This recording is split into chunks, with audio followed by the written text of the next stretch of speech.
사랑하고 축복합니다. 10월 6일 목요일입니다. 오늘도 우리 예수님을 닮아가는 복된 믿음의 가족들 되시기를 간절히 소원합니다. 오늘 말씀은 깨달음, 용서함을 받음, 죄의 쓴 열매라는 제목으로 함께 말씀을 나누고자 합니다. 오늘 말씀은 사무엘하 12장 1절에서 14절까지의 말씀입니다. 함께 말씀 봉독합니다.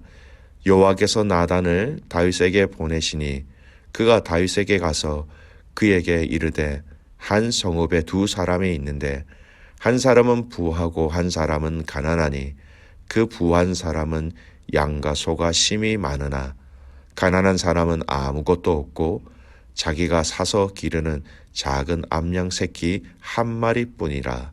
그 암양 새끼는 그와 그의 자식과 함께 자라며 그가 먹는 것을 먹으며 그의 잔으로 마시며 그의 품에 누움으로 그에게는 딸처럼 되었거늘 어떤 행인이 그 부자에게 오매 부자가 자기에게 온 행인을 위하여 자기의 양과 소를 아껴 잡지 아니하고 가난한 사람의 양 새끼를 빼앗아다가 자기에게 온 사람을 위하여 잡았나이다 하니 다윗이 그 사람으로 말미암아 노하여 나단에게 이르되 여호와의 살아계심을 두고 맹세하노니 이 일을 행한 그 사람은 마땅히 죽을 자라. 그가 불쌍히 여기지 아니하고 이런 일을 행하였으니 그 양새끼를 4배나 갚아 주어야 하리라 한지라. 나단이 다윗에게 이르되 당신이 그 사람이라. 이스라엘의 하나님 여호와께서 이와 같이 이르시기를 내가 너를 이스라엘의 왕으로 기름 붓기 위하여 너를 사울의 손에서 구원하고 내 주인의 집을 내게 주고 내 주인의 아내들을 내 품에 두고 이스라엘과 유다 족속을 내게 맡겼느니라. 만일 그것이 부족하였을 것 같으면 내가 내게 이것저것을 더 주었으리라. 그리한데 어찌하여 네가 여호와의 말씀을 업신여기고 나보기에 악을 행하였느냐. 네가 칼로 햇사람 우리아를 치되 암몬 자손의 칼로 죽이고 그의 아내를 빼앗아 내 아내로 삼았도다. 이제 네가 나를 업신여기고 햇사람 우리아의 아내를 빼앗아 내 아내로 삼았은즉 칼이 내 집에서 영원토록 떠나지 아니하리라 하셨고 여호와께서 또 이와 같이 이르시기를 보라 내가 너와 내 집에 재앙을 일으키고 내가 네 눈앞에서 네 아내를 빼앗아 네 이웃들에게 주리니 그 사람들이 내 아내들과 더불어 백주에 동침하리라. 너는 은밀히 행하였으나 나는 온 이스라엘 앞에서 백주의 이 일을 행하리라 하셨나이다 하니 다윗이 나단에게 이르되 내가 여호와께 죄를 범하였노라 하매 나단이 다윗에게 말하되 여호와께서도 당신의 죄를 사하셨나니 당신이 죽지 아니하려니와 이 일로 말미암아 여호와의 원수가 크게 비방할 거리를 얻게 하였으니 당신이 낳은 아이가 반드시 죽으리이다 하고. 오늘 말씀 제목은 깨달음, 용서함을 받음, 죄의 쓴 열매라는 제목으로 함께 말씀을 나누고자 합니다. 오늘 말씀은요, 하나님께서 나단 선지자를 통하여 다윗이 지은 이 죄악에 대해서 말씀하시는 내용입니다. 결과론적으로 다윗은 간음한 죄를 지었고 거짓말을 하였고 또 이것이 살인 교사의 죄를 지었지요. 어제 본문 24절을 보면 여러분 우리아만 죽은 것이 아니라 이 일 때문에 왕의 부하 몇 사람도 같이 죽임을 당하였다라고 성경은 얘기하고 있습니다. 간음이라는 죄가 점점 커져서 살인 교사 그리고 한 사람만 희생된 것이 아니라 곁에 있었던 다른 사람까지도 죽게 되는 비참한 결과를 맞이하게 되었습니다. 그때 하나님은 이 나단 선지자를 보내셔서 다윗이 지은 그 죄를 들추어내십니다. 먼저 바로 다윗의 죄를 이야기한 것이 아니라 이러이러한 사람이 있다라는 식으로 먼저 나단 선지자가 이야기를 하지요. 부자인 한 사람이 있는데 가난한 사람의 암양 새끼를 빼앗아서 다른 사람들에게 은혜를 베푸는 일을 하였다라는 것입니다. 부자는 자신의 것이 심히 많은 사람이었습니다. 근데 가난한 자는 그것밖에 없는 사람이었습니다. 이를 들은 다윗이 무엇이라고 얘기합니까? 다윗이 매우 경노하면서 무엇이라고 얘기합니까? 그 사람은 마땅히 죽을 것이다. 또 4배나 갚아 주어야 한다라고 얘기합니다. 이 이야기를 다 들은 나단 선지자는 바로 이러한 악을 행한 부자인 사람이 바로 다윗이라고 얘기합니다. 7절 말씀을 보십시오. 당신이 그 사람이라. 여러분, 이 말에 다윗은 자신의 죄를 깨닫게 되었던 것입니다. 여러분, 우리가 하나님의 은혜를 언제 깨닫게 되냐면요, 죄를 인지하는 것, 죄를 깨닫는 것에서부터 시작된다라는 것입니다.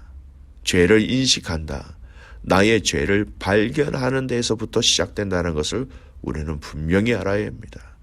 여러분, 아무리 말해도, 아무리 외쳐도 죄가 죄인 줄을 모르고, 더 나아가서 죄인 줄은 알지만 죄책감을 느끼지 못한다면 여러분, 그 사람은 절대 회개할 수 없다라는 것입니다.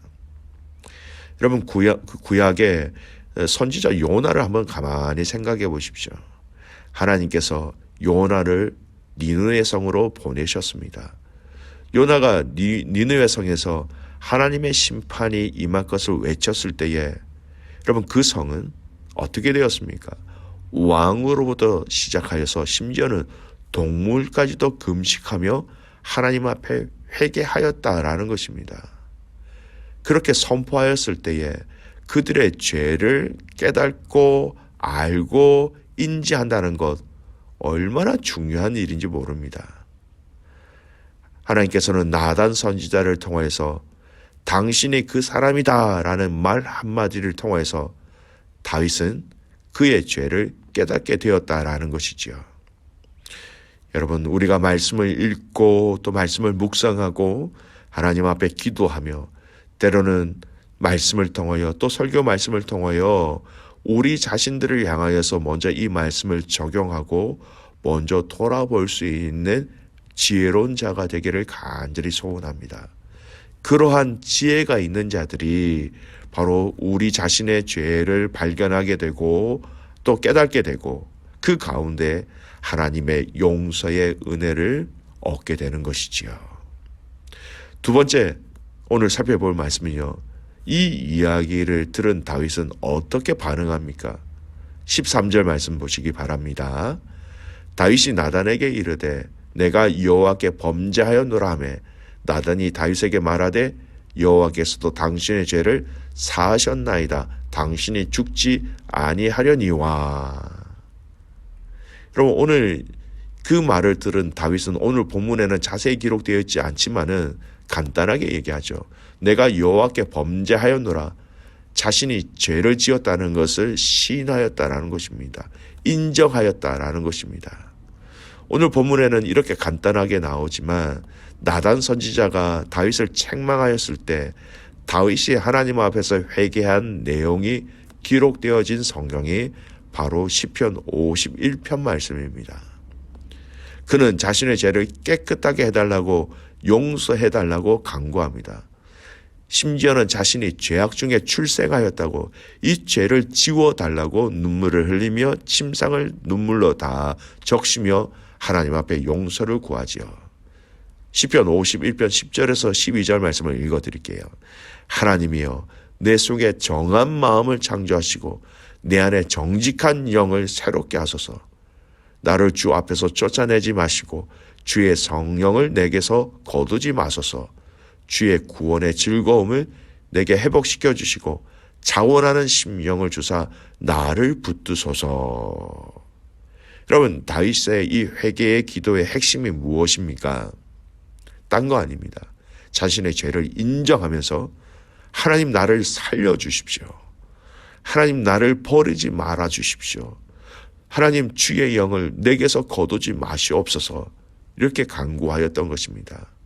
오늘 본문에서는 13절에 그가 하나님 앞에서 죄를 지었다, 그 시인하는 내용으로 간단하게 기록되어져 있지만 그의 간절한 회개의 내용과 마음은 시편 51편을 통해서 우리는 다시 확인할 수 있었습니다. 여러분, 이것이 죄다라는 것을 깨달은 사람은요, 성령님을 통해서 이것이 죄였구나라고 깨달은 사람은 회개의 자리로 나아가는 사람입니다. 여러분, 이 회개의 자리 또는 이 눈물의 자리, 여러분, 또는 이 용서를 구하는 자리가 얼마나 중요한 자리인지 모릅니다. 원 상태로 회복시켜 달라고 간절히 구하는 것. 여러분, 회개는요, 하나님의 용서로 가는 마중물입니다. 회개가 없으면 하나님의 용서로 갈 수 없는 부분들이 훨씬 많은 것이죠. 여러분, 펌프에 마중물이 없으면 절대 펌프에서 우물을 얻을 수 없습니다. 반드시 마중물이 있어야 물을 얻을 수 있고 마실 수 있는 것이죠. 어떻게 보면 하나님 앞에서의 회개와 하나님이 주시는 용서는요, 주체가 각각 다르지만 같은 세트로 이루어진다라는 것을 알아야 합니다. 회개한다. 인간이 회개하는 거고요.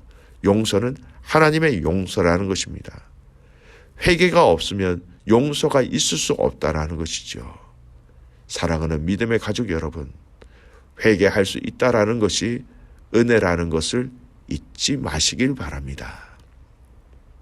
마지막 세 번째입니다. 오늘 우리가 주의 깊게 살펴보아야 할 것이 있습니다. 다윗의 죄를 용서해 주신 것으로 끝나지 않고 있다는 것을 우리는 알아야 합니다. 하나님은 죄를 용서해 주셨지만 지은 죄의 쓴 열매를 맛보게 하시고 계심을 우리는 알아야 합니다. 다윗이 지은 이 죄로 인하여 하나님은 세 가지 그가 이것을 경험할 것이다 라고 말씀합니다. 10절에 보면 칼이 내 집에서 영원토록 떠나지 아니하리라 그렇게 말씀하셨습니다. 두 번째가 뭐냐면 11절에 내가 네 눈앞에서 네 아내를 빼앗아 네 이웃들에게 주리니 그 사람들이 네 아내들과 더불어 백주에 동침하리라. 두 번째고요. 세 번째, 당신이 낳은 아이가 반드시 죽으리라. 하나님께서 용서해 주셨지만 그가 지은 죄로 인하여 그가 완전히 죽게 되지는 않았지만 그의 죄로 인하여 그의 잘못된 행동의 결단으로 인하여 죄의 쓴 열매를 맛보게 된다는 것을 분명히 성경은 얘기하고 있습니다. 여러분, 오해하지 않으셨으면 좋겠습니다. 예수님의 십자가가 우리의 모든 죄악을 용서해 주셨습니다. 그리고 깨끗하게 하셨습니다. 그런데 우리의 잘못된 죄악으로 인하여 생긴 그 결과에, 여러분, 우리의 자범죄로 인한 그 결과에 우리가 짊어져야 할 몫이 있다는 것을 알아야 합니다. 예를 들어 이런 것이죠. 어떤 사람이 간음죄를 지었습니다. 그리고 혼의 자녀가 생겼습니다. 하나님께 죄를 용서해 달라고 간구하여서 하나님의 용서하심의 은혜를 받았습니다. 하지만 그 혼의 자녀를 책임져야 할 영역과 부분이 있다라는 것이지요. 사랑하는 귀한 믿음의 가족 여러분, 오늘 우리가 이 땅에서 어떻게 죄악에 물들지 않고 살아가야 하는지를 오늘 말씀은 분명히 우리에게 이야기하고 있습니다. 당신이 그 사람이라. 그것을 통하여서 다윗이 깨달은 것처럼 우리가 우리의 죄를 깨달을 수 있는 은혜 안에, 하나님의 은혜 안에 들어와 있어야 한다라는 것입니다. 두 번째, 그 죄를 깨닫는 것도 은혜이지만요, 그 깨달음과 동시에 하나님 앞에 회개해야 한다라는 것입니다. 회개는 하나님의 용서의 마중물이라는 것입니다. 회개할 때 하나님의 용서가 우리에게 부어진다라는 것. 세 번째, 하나님 앞에서 지은 죄에 대한 결과 가운데 우리가 책임져야 할 영역들이 있다라는 것을 우리는 잊지 말아야 합니다. 그래서 하나님 앞에 범죄하였을 때에 그냥 단순하게 하나님께 용서를 구하면 되는 것이지 뭐 하고 가벼운 마음으로 계속해서 반복되는 죄가 있다면 여러분 조심하셔야 됩니다. 그 죄의 결과에 대해서 우리가 책임져야 할 몫이 있다는 것을 잊지 마시기 바랍니다. 오늘 이 하루, 오늘 이 말씀을 통해서 사랑하는 귀한 믿음의 가족 여러분, 죄를 깨달을 수 있는 은혜를 달라고, 그리고 회개할 수 있는 지혜와 결단력을 달라고, 또 하나님 앞에서 이 성결된 구별된 거룩한 삶으로 살아갈 수 있도록 오늘 하나님 앞에 엎드리며 간구하며 뜻을 구하는 저와 여러분의 삶이 되시기를 주님의 이름으로 축복합니다. 아멘. 기도하겠습니다. 살아계신 아버지 하나님, 감사와 찬송과 영광을 주님께 올려드립니다. 하나님, 겸손히 주님 앞에 나아갑니다. 하나님 앞에 엎드립니다. 주님, 우리를 구원하여 주셨지만 우리의 남아있는 하나님, 이 성화를 위해서 달려가는 이 과정 속에 남아있는 이 죄의 찌꺼기로 인하여서 하나님, 우리가 넘어지며 우리가 하나님 앞에서 지을 죄들이 우리의 눈을 가릴 때가 있습니다. 우리의 발목을 잡을 때가 있습니다. 하나님, 철저하게 우리의 죄를 깨달을 수 있는 은혜를 우리에게 허락하여 주시고, 죄를 깨달음과 동시에 하나님 앞에 회개함으로 하나님의 용서의 은혜를 누리는 저희들 되게 하여 주시옵소서. 하나님 앞에서 지은 죄의 결과 가운데 우리가 책임져야 할 영역들이 있다는 것을 알고 더욱더 스스로 조심하여 하나님 앞에서 성결될 삶을 감사와 기쁨으로 살아가는 복된 믿음의 성도들 되게 하여 주시옵소서. 하나님, 오늘 사랑하는 우리 귀한 노곤산들의 모든 삶과 그분들의 마음과 그들의 건강을 위해서 기도합니다. 강건케 하시고 그들 가운데 하나님의 복된 은혜를, 기쁨을 더하여 주셔서 감사와 기쁨이 넘쳐나는 복된 삶 되게 하여 주시옵소서. 그렇게 가시고 주님을 신뢰하며 살아서 역사하시는 예수 그리스도의 이름으로 감사하며 기도드리옵나이다. 아멘.